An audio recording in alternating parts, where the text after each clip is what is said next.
Olá, boa tarde, pessoal. Seja bem-vindo a mais um webinar da Microdata.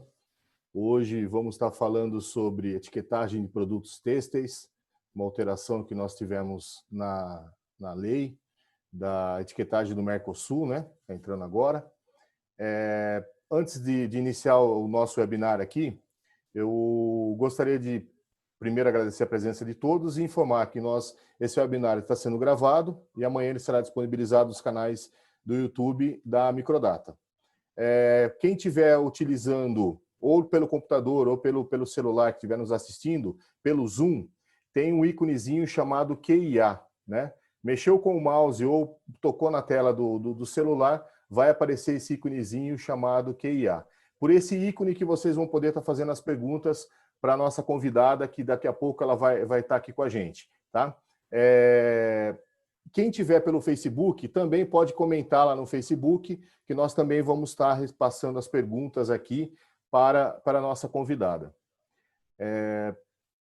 Gostaria de dar as boa tarde para a professora Adelina.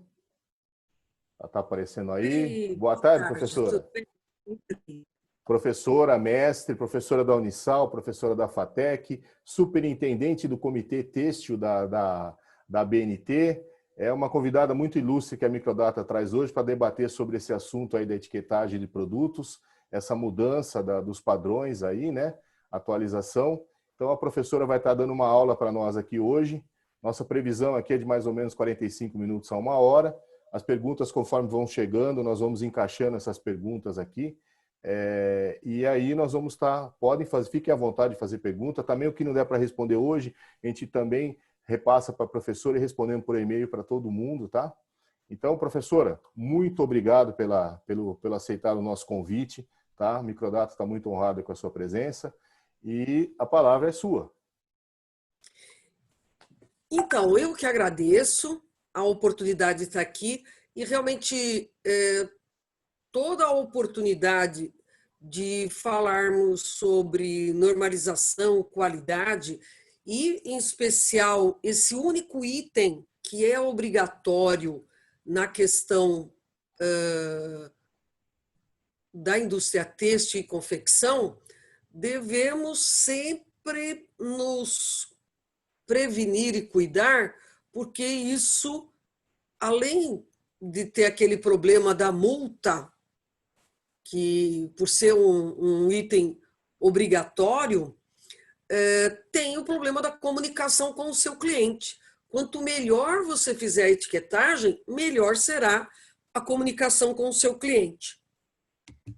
Então, eu preparei aqui uma apresentação com os principais itens que houveram de alteração. Conta aqui com os estudos que a gente fez dentro do Comitê Brasileiro de Normalização Têxtil do Vestuário, que é o CB17, CB de Comitê Brasileiro da BNT, mas também tem pitadas aí da palestra do Inmetro na ABIT o ano passado, quando do lançamento, pitadas da palestra da Luísa Lorenzetti, lá da ABIT. Tem também algumas observações importantes que o pessoal da Etiqueta Certa, que nós temos um relacionamento, uma cooperação muito grande, também fizemos aí esses trabalhos e cada um vendo um aspecto diferente, porque existe aquela questão do que é novo e do que às vezes está entre linhas da nova resolução. Muito bem, essa resolução de 2019 não saiu com um número específico do Inmetro, saiu como uma portaria, a portaria 296, que estabelece os prazos esses para fabricantes e para importadores, venceu no último dia 10 de julho, e esse prazo ele conta também até o dia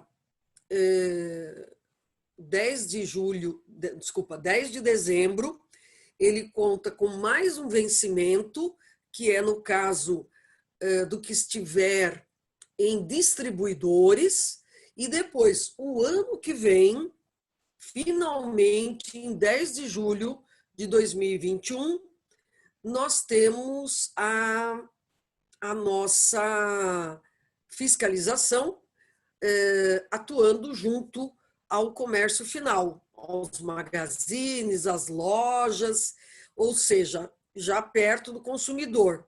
E justamente esse escalonamento que o Inmetro fez e o Mercosul adotou também é em função de que os estoques fossem sendo processados no sentido de não ficar a etiqueta antiga. Mas a gente sabe que, em especial este ano, em função da pandemia, quando tudo parou, aquilo que estava etiquetado com etiqueta da resolução antiga ainda está nas lojas e ainda está dentro das fábricas, porque esse vencimento de 10 de julho passado, 2020, ele pegou fabricantes. Então, consequentemente, você tem aí um prazo,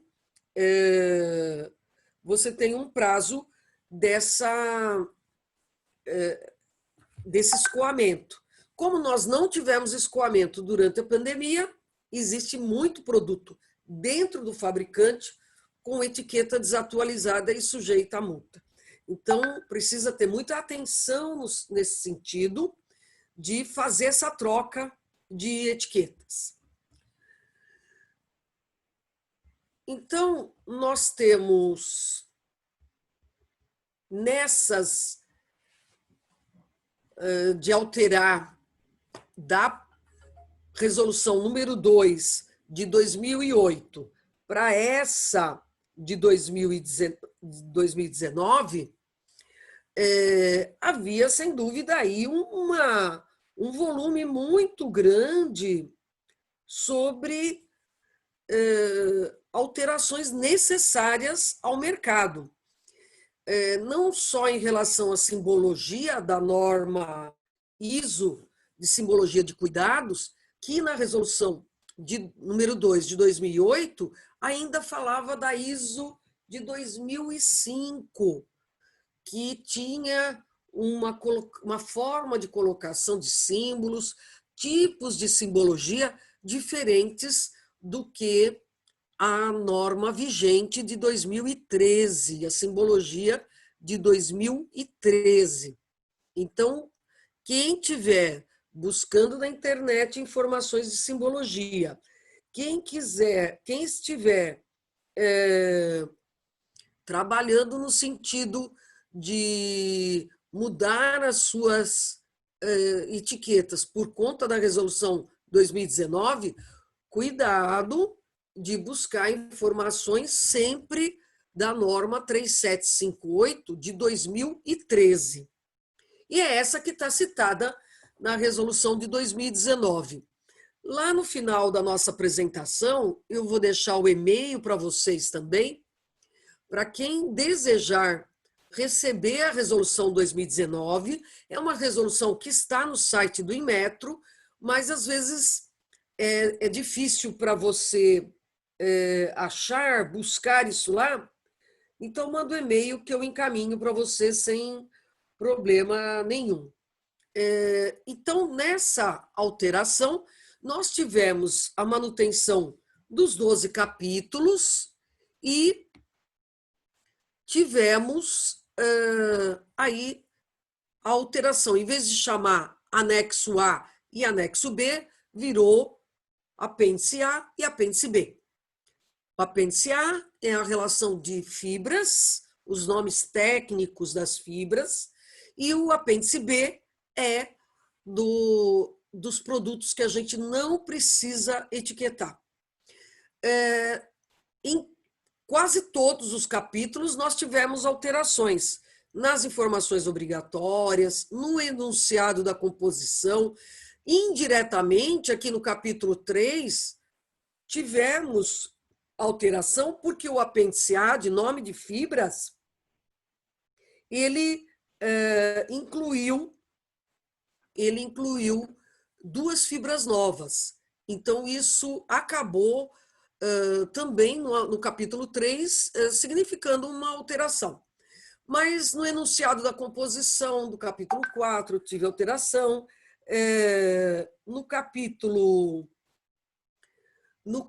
7, tem alterações bem substanciais na parte de tratamento de cuidados e conservação, na parte das disposições finais e os apêndices, como havíamos comentado, né?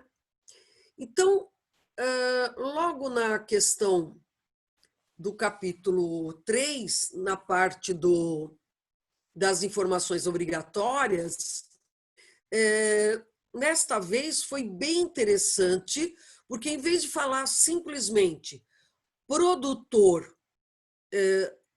ou importador, agora também foi aberta a possibilidade de quem tem uma marca exclusiva, uma razão social, tem uma licença de uso de marca, possa colocar o seu nome, sua marca e o seu CNPJ.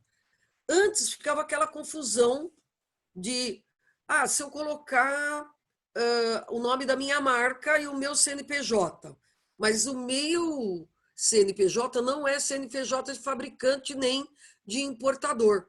Eu não posso levar uma multa por conta disso? Então, ficava uma dúvida muito grande a respeito disso. Felizmente, nessa resolução de 2019, isso veio bem resolvido, está aí em vermelho. Pode ser o fabricante nacional ou o importador ou quem apõe a sua marca exclusiva ou razão social ou quem possua a licença de uso de marca, conforme for o caso. Isso é bem interessante. O importante a destacar, sempre, sempre, sempre, já de antes, nós temos aí a obrigatoriedade. A razão social ou marca que você indicar, você tem que ter o CNPJ correspondente. Não vá colocar o nome da sua marca e o CNPJ do seu terceirizado, porque isso pode dar problema para ambos. Quanto ao país de origem, acabou tendo uma modificação também. Antigamente, eu poderia colocar simplesmente o nome do país, por exemplo, Brasil, ou simplesmente colocar produzido no Brasil. Agora, nesta resolução 2019, ficou mais restrito. Pode ser colocado feito no Brasil ou feito na Argentina, fabricado no Brasil, fabricado na Argentina, no Uruguai, no Paraguai, que seja, ou ainda indicar a indústria com o adjetivo gentílico, isto é, o adjetivo da nacionalidade. Indústria brasileira, indústria argentina, indústria chinesa, de onde seja a origem desse produto. Então, reforço aqui, não vale colocar Mercosul, não vale colocar a bandeirinha do país, não vale colocar apenas o nome do país e nem o produzido no país tal. O porquê saiu, ninguém sabe. Porém, temos que seguir aqui. Feito no, fabricado no ou indústria tal, né? Indústria brasileira, argentina, chinesa, que seja.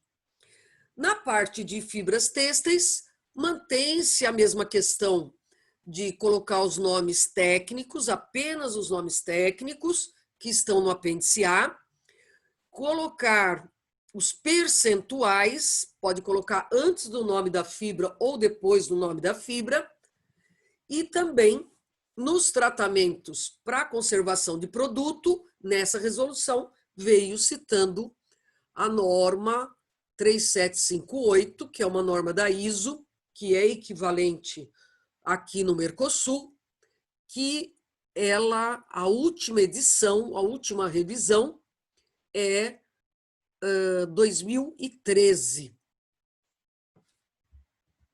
Também, conforme for o produto, eu indico uma uma dimensão ou tamanho. Então, se é tecido, o tamanho ou dimensão que vai ser indicada será a sua largura e gramatura, seja não tecido, tecido plano ou malha, eu coloco lá a indicação de gramatura e largura. No caso de confeccionados, eu também tenho as adequações. Tenho indicações de tamanho, conforme as normas para masculino 16,060, para infantil 15,800. Para feminino, em breve, nós teremos lá. Então, enquanto isso, o que eu coloco no feminino? O que você tem usado, a indicação que você tem usado. Vale tamanho único? Vale tamanho único. Outra coisa importante nessa questão de dimensão, se você é produtor de fio, a indicação do título do fio. E nesse caso, a indicação do título do fio segue o Sistema Internacional de Unidades, ou seja, o seu fio tem que estar indicado em TEX. O meu é fio muito fino de seda ou fio muito fino de sintéticos, aí ele tem que ser indicado em DTEX, que é a abreviatura do DCTEX. Então, para uma confecção, eu vou destacar aqui confecção. Então, eu tenho lá o nome da empresa, que pode ser uma marca registrada, o CNPJ correspondente, o país de origem, como eu falei, pode ser feito no Brasil, fabricado no Brasil ou indústria brasileira. Em nenhuma das situações eu posso fazer abreviatura. Eu vou colocar Indibras, não pode. O nome das fibras com seus respectivos percentuais, os códigos de cuidado e a indicação de tamanho. Muito cuidado, que a indicação de tamanho não é conveniente você colocar um círculo no entorno, que às vezes a gente vê em algumas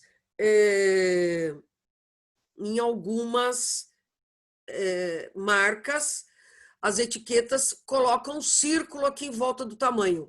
Não faça isso para não ficar parecido com a simbologia de lavagem a seco. Então, deixem apenas a indicação de tamanho, 38, 42, P, o tamanho único, não importa, mas não circula para não dar essa confusão. Posso colocar essas informações em mais de uma etiqueta? Pode. E por que você pode? Porque ela tem que estar na peça.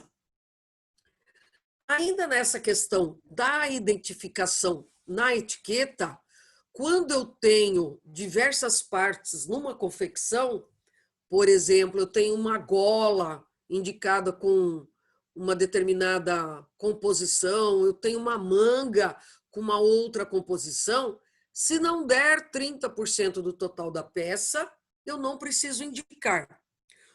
Se for mais do que 30%, aí eu precisarei indicar.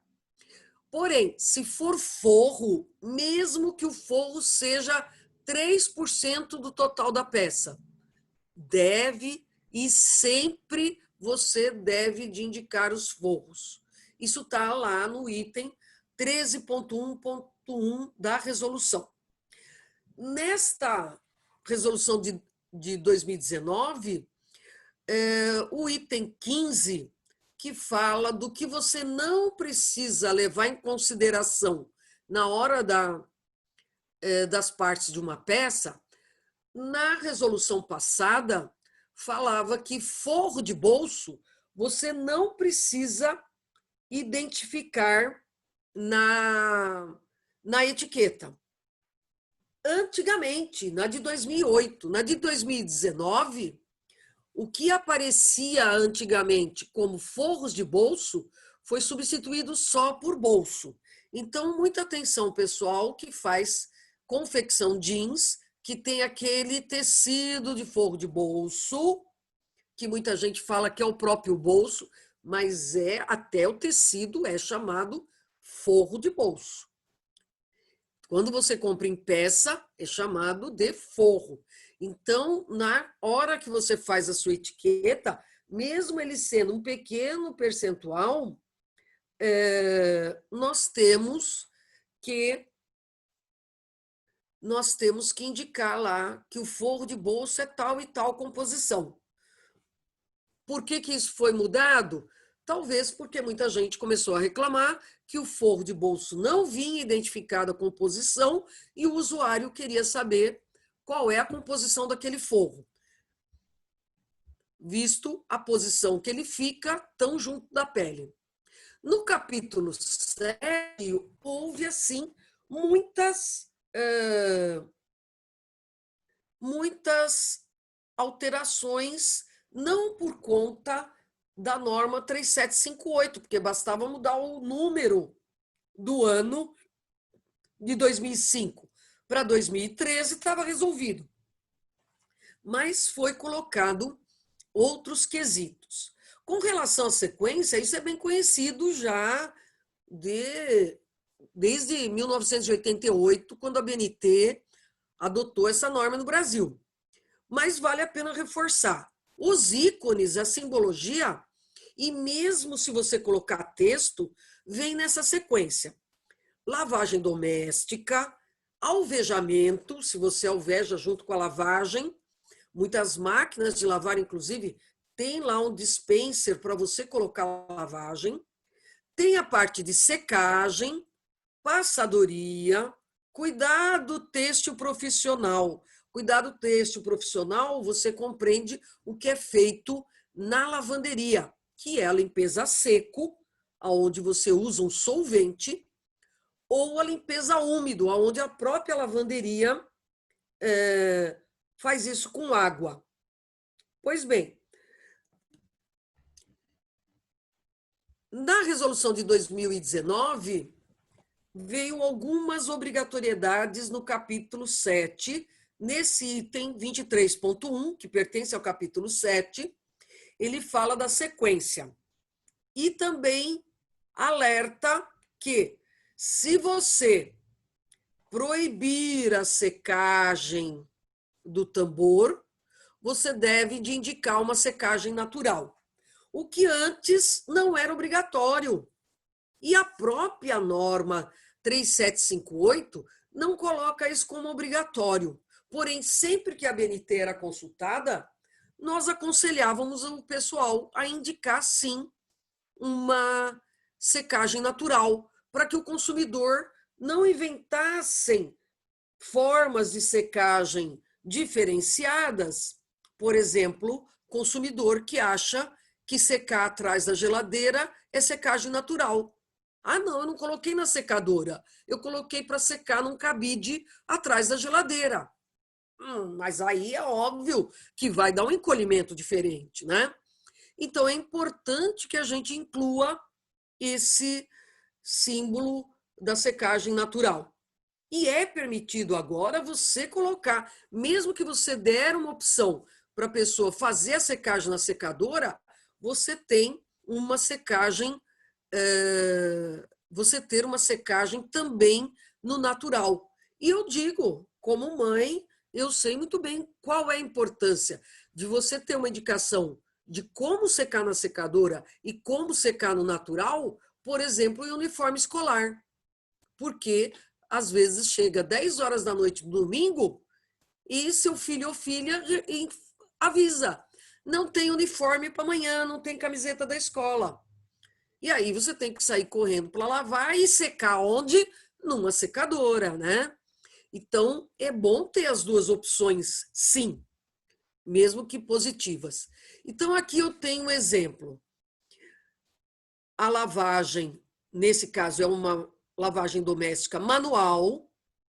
O triângulo é a questão do alvejamento, se eu uso cloro, se eu uso poder O2, qual é o tipo de alvejante que pode ser usado. O ícone quadrado com círculo dentro, ele corresponde à secadora.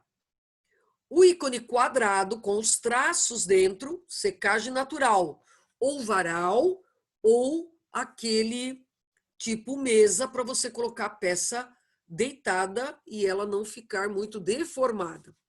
passadoria, limpeza a seco profissional e limpeza a úmido profissional. Esse W aqui é de wet, de úmido. Então, é a lavagem que você faz na lavanderia, num profissional, que ele vai definir se ele deixa de molho, se é um produto que dá para entrar na máquina de lavar. Ele vai definir como vai ser a limpeza úmido, porque ele é profissional para isso. Ainda no capítulo 7, eu tenho que a simbologia pode ser colocado na forma horizontal. Então, nesse caso, eu neguei a secadora, eu coloquei obrigatoriamente agora, eu coloco uma secagem natural. E também posso colocar na vertical. O Inmetro, e isso está citado na resolução, a fiscalização admite que você, no caso de uso da horizontal, você pode colocar em 2 linhas e, com isso, economizar espaço na largura da sua etiqueta. Apesar que nós vemos etiqueta aí no mercado que, em vez de colocar o retângulo de pé para colocar a simbologia, coloca o retângulo da etiqueta deitado e cabe perfeitamente, a distribuição fica excelente no layout. O ruim de colocar em 2 linhas é que fica aquela dúvida, aonde que eu quebro? Eu quebro no 3º símbolo, no 4º símbolo, eu coloco exatamente embaixo, eu coloco deslocado, isso é sempre uma confusão. Por isso que a ABNT recomenda que você coloque numa única linha horizontal ou numa única linha vertical. Outra coisa que veio como novidade e bem assustadora nessa resolução de 2019 é que, se você negar todos os símbolos, ou seja, aquela peça que não pode lavar, não pode alvejar, não pode secar, não pode passar e nem mandar para a lavanderia, você pode colocar não pode. Você pode colocar tudo com X. Antes, não tinha problema e nenhuma restrição. A partir da resolução 2019, se você negar essa simbologia, todos os ícones você negar, você tem que escrever embaixo, obrigatoriamente, produto descartável.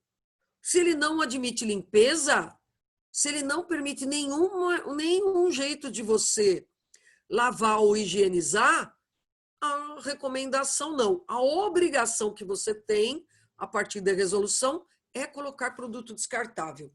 Qual o grande objetivo disso? Realmente forçar as confecções a não protegerem excessivamente seus produtos, né?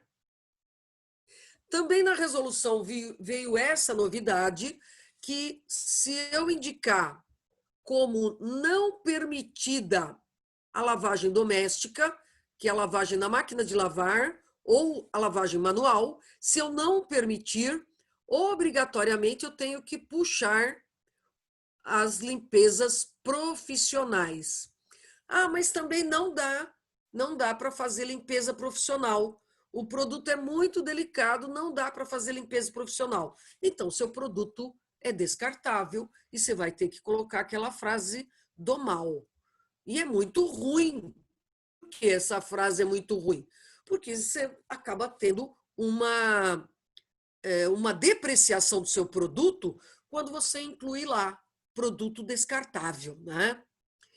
Essa aqui nós já tínhamos falado, que quando você proíbe a secadora, você puxa a secagem natural. E também eu tenho que tomar o seguinte cuidado. Se eu colocar as informações do tratamento de cuidado através dos símbolos e do texto, eu tenho que ter, para todos os símbolos indicados, os textos correspondentes, que são os textos que estão na norma. Na norma 3758, tem uma explicação para cada texto. Esse é o texto admitido. Não crie, não invente texto do tipo lava na mão. Não. Tem lá na norma a frase correta para o uso da lavagem manual. Você não pode ficar criando. Ah, mas é muito longa a explicação da lavagem, da limpeza a seco. Tem que colocar aquele muito longa. Por isso que a gente vê algumas etiquetas aí no mercado. Por exemplo, vou até falar a marca aqui, porque eu acho até elogiável. Uma etiqueta muito macia, agradável de cetim, que é o que usa a Hering, a Lacoste. Usa uma etiqueta que tem quase 15 centímetros, gente. Mas é para nenhum consumidor dizer, eu não sabia como tratar. Tem lá o símbolo e ao lado tem o texto. Então, não fica dúvidas. Também, ainda no meu capítulo 7, veio bem indicado que cada símbolo ele não pode ter uma configuração de retângulo. Ele tem que formar um quadrado imaginário. Então, se você ampliar o seu símbolo para 5 milímetros de altura, a largura também tem que ser 5 milímetros. Se você ampliar o seu símbolo para 6 milímetros de altura, a largura tem que ser 6 milímetros. Ah, mas aí não cabe na etiqueta. Então, você vai ter que colocar o básico, que é uma largura de 4 milímetros, no mínimo 4 milímetros. E importante, eles têm que ser legíveis, não pode ficar essa letra que, mesmo sendo pequenininha aqui dentro, ela não pode ficar inelegível. Às vezes, a impressão tapa o 0, tapa o 4, tapa o 6 dos 60 graus. Isso não pode, tem que ficar perfeitamente legível. E, lamentavelmente, isso pode gerar multa. Já vi multa desse tipo.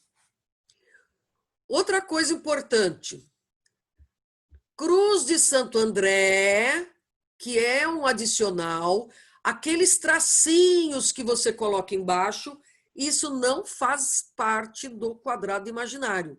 O que você tem que medir 4 por 4 milímetros é única e exclusivamente o símbolo. Então, observa aqui, o X está saindo para fora, mas ele tem que estar além dos 4 milímetros. Aí, se eu fizer um posicionamento que ele fica dentro dos 4 milímetros, o topo do seu triângulo, o topo do ferrinho de passar, tem que estar tangendo os 4 milímetros. Além. Para você designar tratamentos alternativos na parte de informação adicional. Por exemplo, eu tenho uma estampa que não pode passar o ferro por cima. Se você passar o ferro por cima, a estampa pode queimar. Então, nessa situação, você tem que avisar, não passar a ferro sobre a estampa. Você tem bordados que, às vezes, o tecido da base, ali, o tecido da camisa, por exemplo, é 100% algodão. Porém, a linha de bordado utilizada é um poliéster. Ah, porque é mais brilhante. O bordado de poliéster permite você ter uma velocidade maior na máquina de bordar. Então, você faz de poliéster. Você precisa avisar a sua consumidora de que, ao passar aquela blusa, aquela camisa, não pode passar o ferro por cima do bordado. Então, e essas e outras tantas avisos que, às vezes, você precisa dar, porque só a simbologia não basta. Então, nesse caso, existe na norma 3758 de simbologia uma tabela de frases adicionais, informações adicionais. ela é obrigatória só usar aquelas informações adicionais? Não.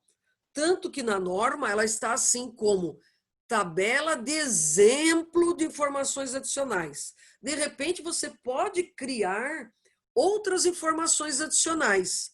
Porém, você tem que tomar muito cuidado de não colocar informações adicionais que são com muitas frases e muito complexa, porque senão o seu consumidor ou não vai ler ou vai interpretar errado. Então, você tem que ser bastante objetivo na inserção de frases adicionais. Outra coisa importante também é, na hora que você adiciona uma frase, jamais você deve de colocar simbologia.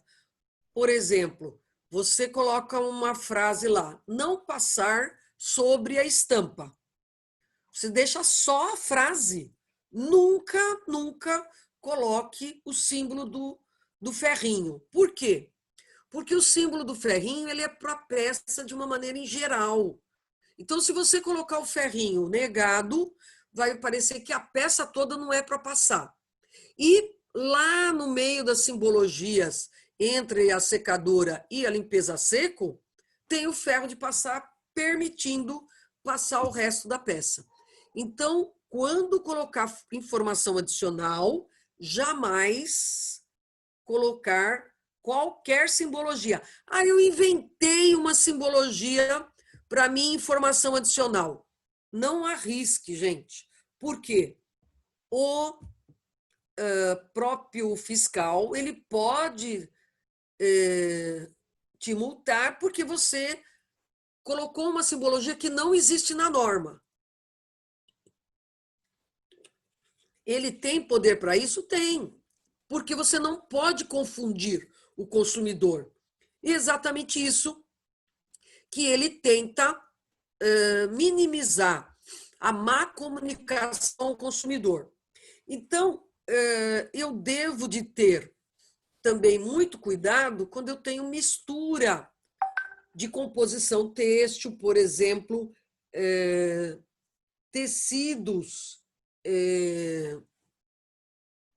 diferentes numa mesma peça. Eu tenho um tecido crepe misturado com renda, de composições diferentes. Então, eu preciso fazer uma adequação da simbologia, considerando sempre o tecido mais delicado. Sempre tecido mais delicado. Ah, os meus tecidos não tem problema, ele pode lavar na máquina, ele pode... resiste a tudo. Porém, eu coloquei uma fitinha para enfeitar os bolsos da minha peça e a fitinha só pode lavar a mão. O que isso significa? Que você só pode lavar a mão a peça toda por conta que está a fitinha. Ah, mas, puxa vida, uma peça inteira por causa de um pedacinho de fita? Talvez, se você colocar aquela peça na máquina de lavar, a peça vai ficar inteira. Porém, aquele pedacinho de fita vai ficar danificado. Então, você deve de tomar cuidado na combinação de produtos para evitar que dificulte ao consumidor uma boa, uma fácil lavagem, para que não tenha que esse consumidor lavar uma peça inteira porque tem um pedacinho de um produto que é para lavar manualmente, né? Muito bem. Na parte do apêndice B, os nomes técnicos de fibras e filamentos incluíram mais duas fibras, a fibra 56 e 57, que são fibras que nesse espaço, desde 2008 até 2019, felizmente, nós tivemos aí a criação de fibras novas. E foi lançado o elasto multiéster e a melamina. Não são fibras que a gente tem assim, no mercado ainda em profusão. O elasto multiéster está aparecendo, sim, em alguns produtos especialmente criados para esportivo, mas ainda não é uma coisa que está em todos os produtos esportivos, né? E a melamina também é uma fibra ainda mais restrita, né? ainda não é de uso assim para vestuário em geral, etc. Mas é uma fibra que existe. No apêndice B, que são os itens que você não precisa etiquetar, por exemplo, você não precisa etiquetar artigos funerários. Como é que é? Sim, está lá, é a quinta exceção da lista. Você não precisa etiquetar todos os têxteis que vão dentro de um caixão, por exemplo.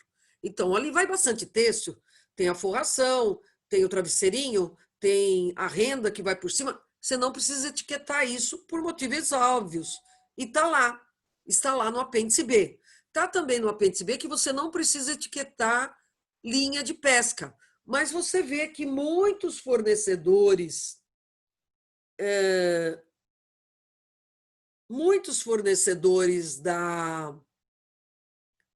de linha de pesca colocam a composição, colocam qual é a titulagem daquele fio de pesca, justamente para atender as necessidades do consumidor.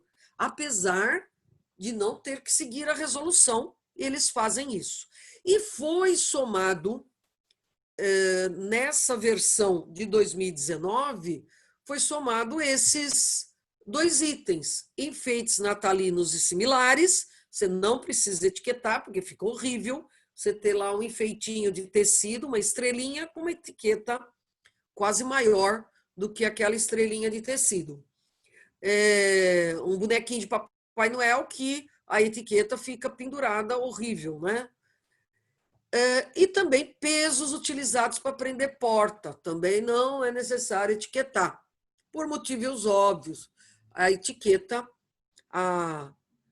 vai ficar aparecendo, vai ficar feio, e também a porta não vai ficar reclamando se você colocou um peso de algodão, um peso de juta ou um peso de poliéster, né?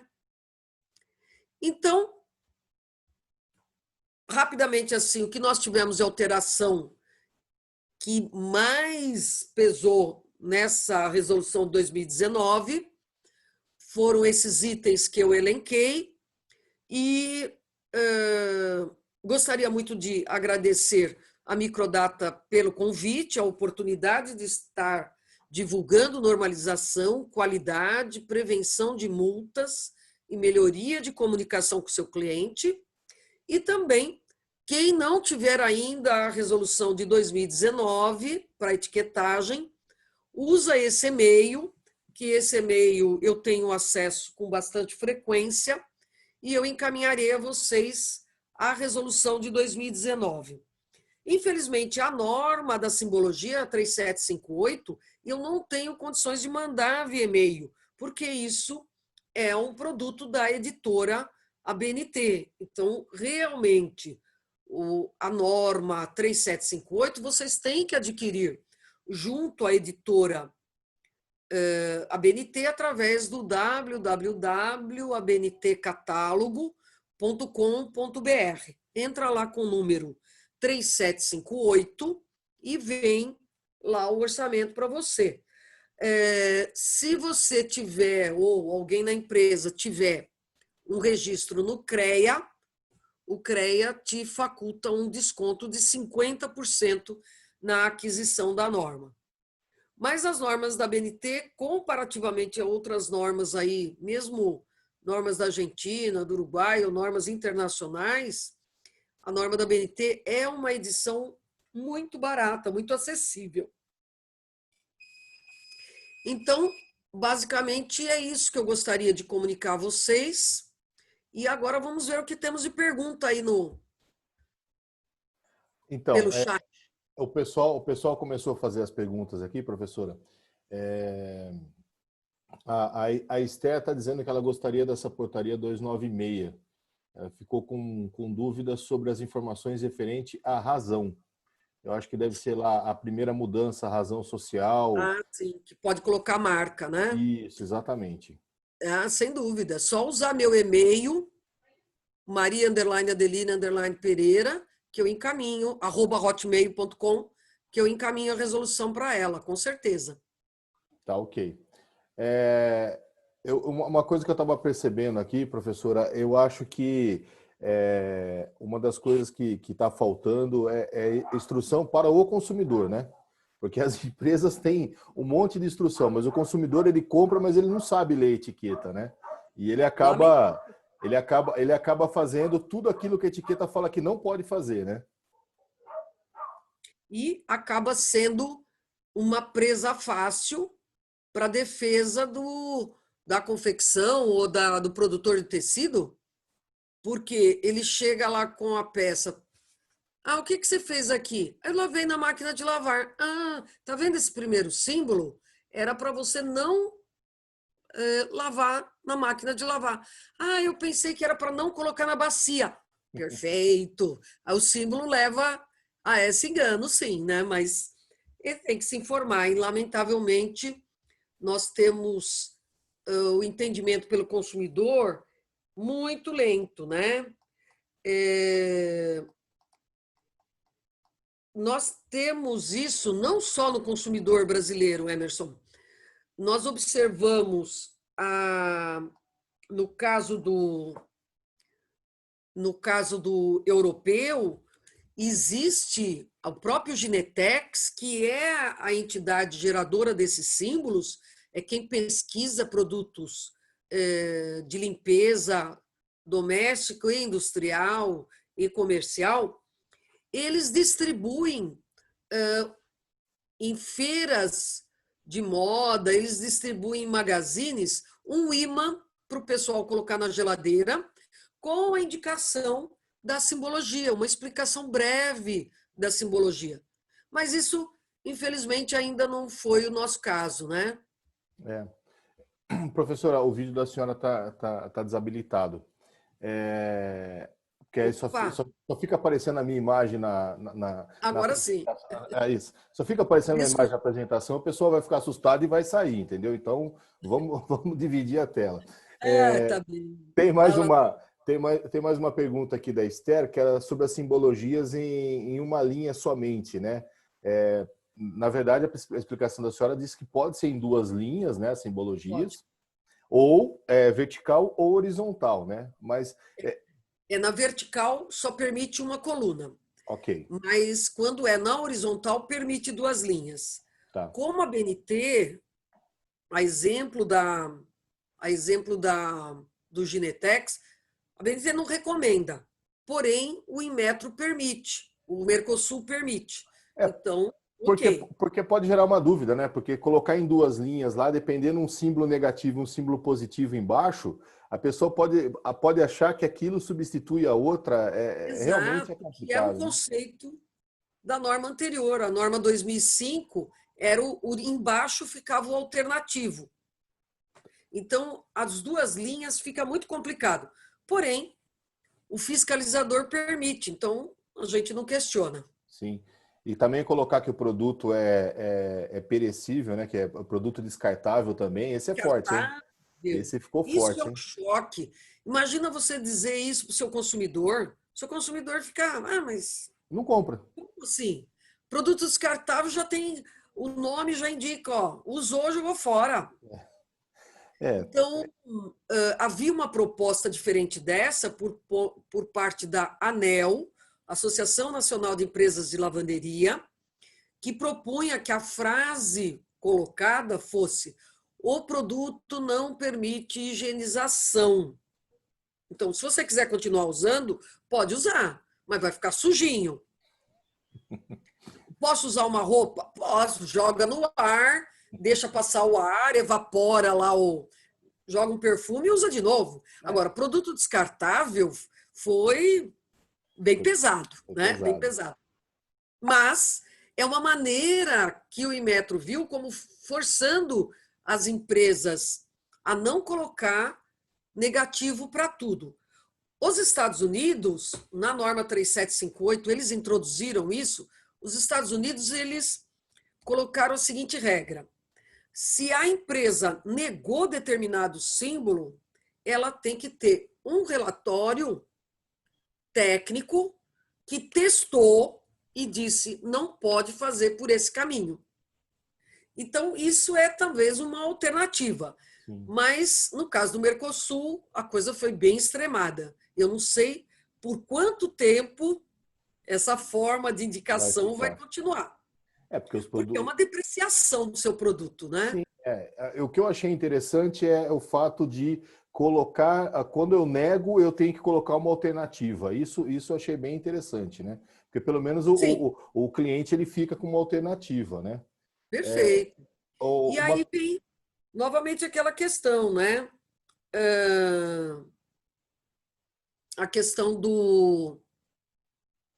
O consumidor não entende. O consumidor interessado procura. Sim, sim. Então, é uma coisa bem interessante.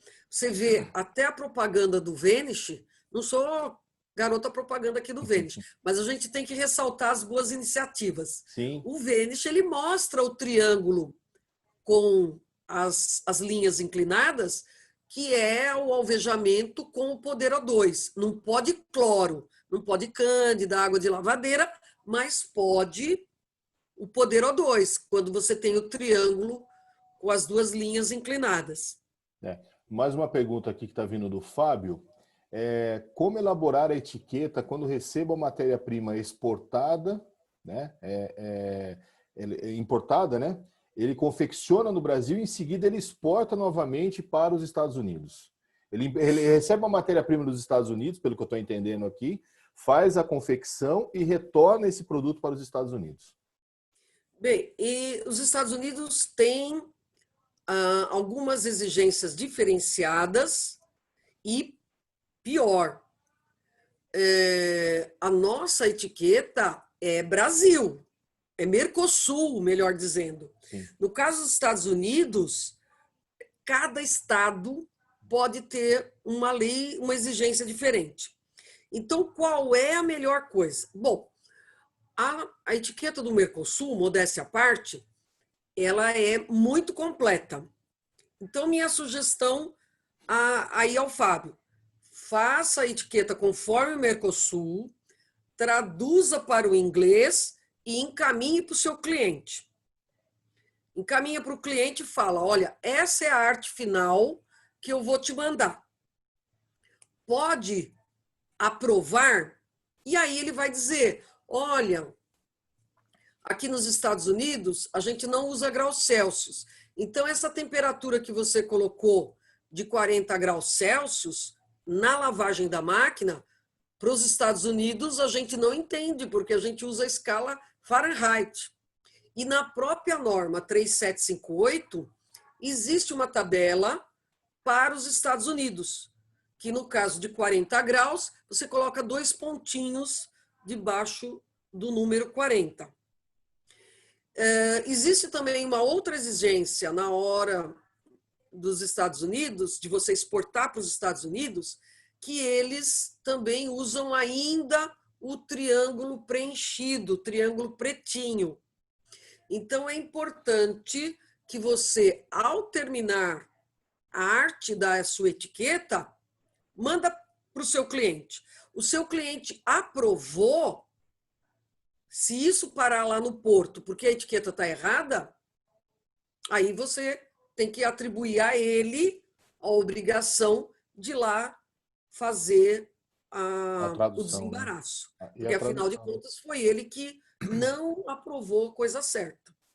E também o mesmo quando um produto importado vem para cá também confeccionado, né? Ou ele tem que vir no nosso padrão, né? O correto é ele vir no nosso padrão, né, professora? Porque aqui eu não posso fazer uma etiqueta, entre aspas, de tradução, né? Não deveria. Lamentavelmente, é comum você pegar a etiqueta de importados que nem a largura do tecido está em metros, está em polegadas. A gramatura está em onças. E, lamentavelmente, isso entra. Depois a gente faz a conversão. Brasileiro é bonzinho, né? Faz a conversão e tal. E aí, como nós não temos fiscalização do Inmetro no porto, só fiscalização da Receita, muitas vezes isso passa sem traumas, passa e entra fácil. Aí vai caber a quem está recebendo esse produto na confecção fazer as adequações para a etiqueta do seu produto final. Essa é a sessão desafio, essa é a necessidade de conhecer a resolução e a norma de simbologia para você fazer uma etiqueta mais correta possível. Seria o correto. Professora, nós estamos chegando já a quase uma hora de webinar. A Microdata, que agradece muito a presença da senhora. As perguntas elas foram sendo respondidas com o passar da apresentação. Então, assim, uma apresentação bem didática, né? Isso é muito interessante. E era esse realmente o intuito da Microdata. Reafirmando mais uma vez para todos os nossos clientes e amigos que estão participando, essa gravação será disponibilizada a partir da manhã no nosso canal do YouTube, do Microdata. Todo mundo que fez a inscrição pelo Zoom vai receber um e-mail com o link da gravação. Quem está assistindo pelo Facebook, essa gravação também fica disponibilizada no Facebook, né? O Facebook ele deixa isso na nossa timeline lá. E também, nós também estaremos publicando aí a respeito do vídeo também no Facebook. Chegou uma última pergunta aqui, só para a gente encerrar. Ela gostaria de saber, a Kelly, ela gostaria de saber, saberia informar quando uma peça é produzida na mesma proporção malha e tecido, frente malha e costas tecido, qual seria o NCM que ela deve usar? O 61 ou o 62? 61 em tecido ou 62 em malha?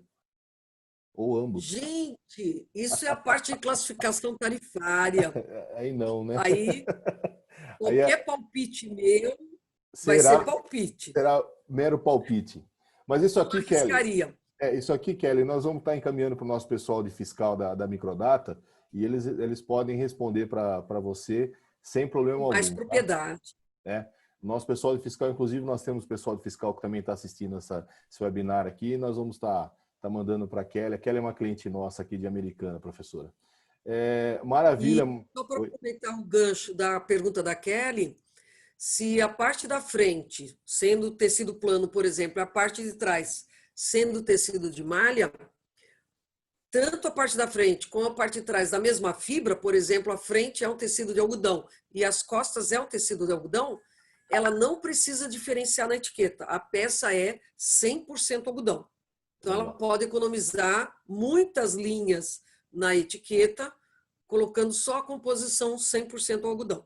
Só no caso de partes diferenciadas na composição, aí ela tem que colocar tecido da frente, tal composição, tecido de trás, tal composição. Tá ok. Maravilha, professora. Muito obrigado. Eu que agradeço. Mais uma vez, muito obrigado pela presença. E, pessoal, quem tiver mais dúvidas, pode encaminhar as dúvidas para o e-mail da Microdata, que nós encaminhamos para a professora também. E eu acho que quanto mais nós divulgarmos a parte de normatização e quanto mais nós instruirmos a todos, tudo melhora, né? Se todo mundo trabalhar dentro do padrão, tudo melhora, né? Melhora para quem está vendendo, melhora para quem está comprando, o custo reduz para todo mundo, porque você vai girar mais a mercadoria, né?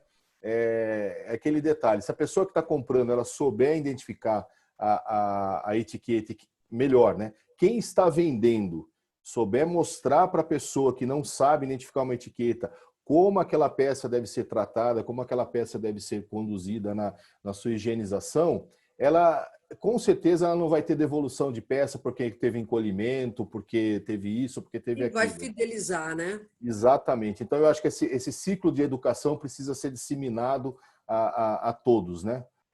Muito obrigado, professora. Nós estamos encerrando aqui o nosso webinar, agradecendo a presença de todos e a Microdata vai divulgar o novo. Quinta-feira que vem, provavelmente a gente não tem o nosso webinar, mas na outra quinta-feira teremos aí um webinar com um tema relevante para o segmento têxtil e para todo mundo que segue aqui a Microdata. Ok? Boa noite. Sucesso sempre. Para nós. Boa noite, um ótimo restinho de semana aí, uma ótima sexta-feira e um ótimo final de semana a todos. Obrigado. Tchau, tchau. Obrigada. Boa noite a todos.